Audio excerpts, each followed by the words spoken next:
I don't speak it very well. Let's see.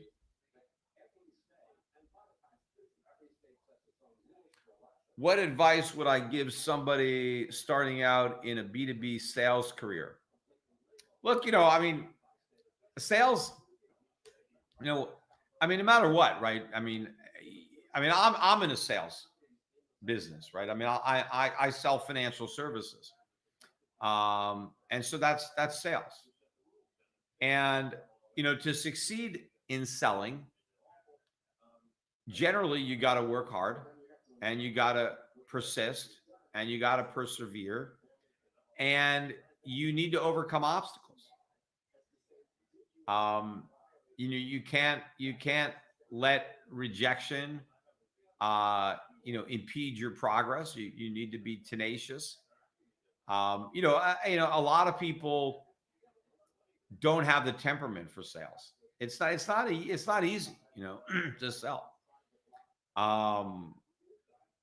But a lot of people, when you are selling, right, you're getting compensated on a commission basis. So it's not, a lot of people don't, can't survive in that. They need more of a regular salary. And some sales jobs, are salary based, and they have a commission a component to them. But a lot of that is, you got to work. You can't, if a lot of jobs, you could just get by. You can fool your boss. You can goof off, and maybe your boss doesn't realize that you're not that productive. But when you're selling, you can't fool anybody, because the sales are there, the numbers are there. So there's a real measurement of your success, of your productivity. So you're really in a spotlight when you're selling, because you got to sell. There are other jobs. I mean, you could get by, and your boss may not know. But the numbers are the numbers when you're selling. So yeah, I mean, you got to really apply yourself. But it is one of those careers that if you apply yourself, you'll get a benefit, because because your success is so apparent, and because your success is so easy for your employer to quantify and measure, then it's so easier for you to be compensated for the value that you add to whatever business that you're working for. And of course, you could be working for yourself. You don't necessarily have to be. But your question is, you're in a B2B career. I'm assuming that you're working for somebody. But that is one of the benefits, right? I mean, if you succeed, you're going to get rewarded. It's going to be obvious to whoever's paying you that you're worth the money. And if you produce more, then you're going to get paid more. Otherwise, you're going to leave and go someplace else. Someone is asking, what was my job right out of college? Well, I when I graduated Berkeley, the first real job that I had out of Berkeley, I was working for Monex in Newport Beach. I wasn't, they had set up a separate company, and they were selling options on futures. And so I was helping people speculate in options. And I learned my lesson pretty quickly, because, I started doing that. And for the first few months, I made a lot of money for people. And then I lost a lot of that money back in the next few months. And I was young. I was, 24, 25. And the reason I graduated late is I took a couple of years off. And during my couple of years off, I spent some time working for this company in Minnesota. I was selling gold and silver coins. And then I spent some time working with my dad in Connecticut. So I took these 2 years off, went back to Berkeley, and graduated. But I spent 4 years at Berkeley. So even though I graduated 6 years after I started, I spent 4 years at Berkeley, because I had 2 years that I was off.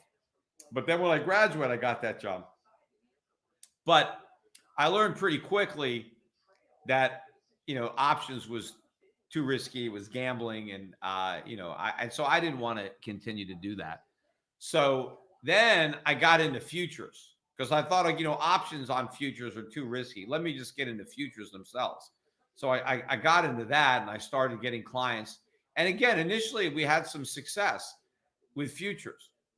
And I think I ended up losing less money in futures than I did in options. But at the end of the day, I was actually able to beat the markets. I looked at the clients I had, and I was making money in the market, but they were still losing money because there were so many commissions that they were paying that they couldn't beat that. So they couldn't beat the house. They couldn't beat the VIG.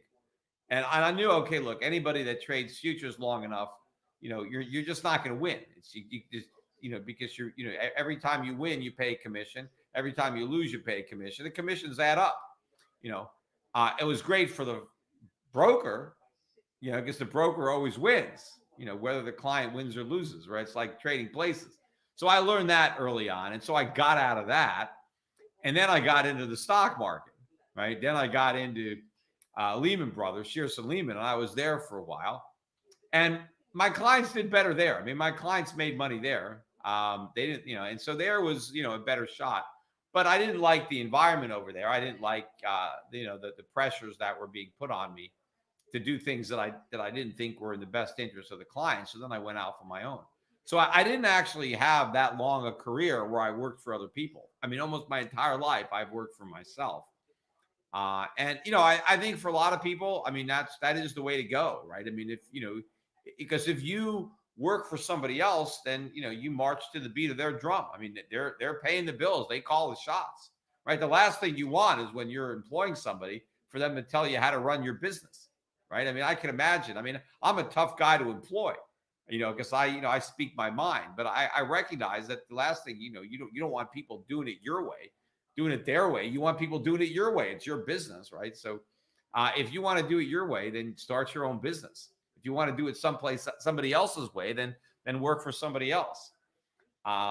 Anyway, let me get back to these questions here. What do you think will be the next Fed? Who do you think will be the next Fed chairman? Well, I don't know. I mean, I don't think it's going to be Powell. I think when Powell's term is over, would Trump reappoint him? I mean, he's had a lot of criticism for Powell, but at the end of the day, Powell's playing ball, so I don't know. Maybe Trump will like him now.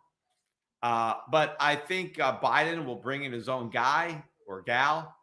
But it could be like a cash carry. I mean, he seems to be the most dovish member of the current Fed. But who knows? Maybe they'll find someone even dumber than him. Because obviously the deficits are going to go up even more. And so they're going to want the Fed to print even more money. So they're going to want somebody who actually believes that that's the right thing to do. Although to me, it seems like anybody they put in that job, nobody's got the guts to do the right thing. They're all going to do the wrong thing.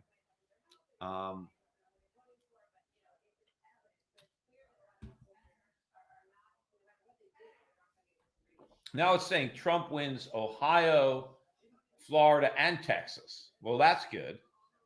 I mean, Texas, he was supposed to win. Ohio, though, was definitely a toss-up. He could have lost Ohio. In fact, I thought he was going to lose Ohio. And now it's saying he wins. It looked early on that he was going to lose Ohio. But again, I'm still not sure what the status is of these mail-in votes. I'm not really sure, where they're being picked up.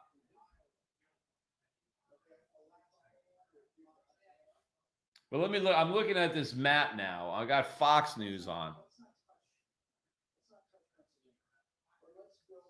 Let's see. They don't have anything on Pennsylvania. They're flipping up. I mean, they're showing. The map I'm looking at is showing right now Trump's got more votes. None of them have 270, but they're showing on Fox 243. I don't know what they're doing. They're just flipping stuff around.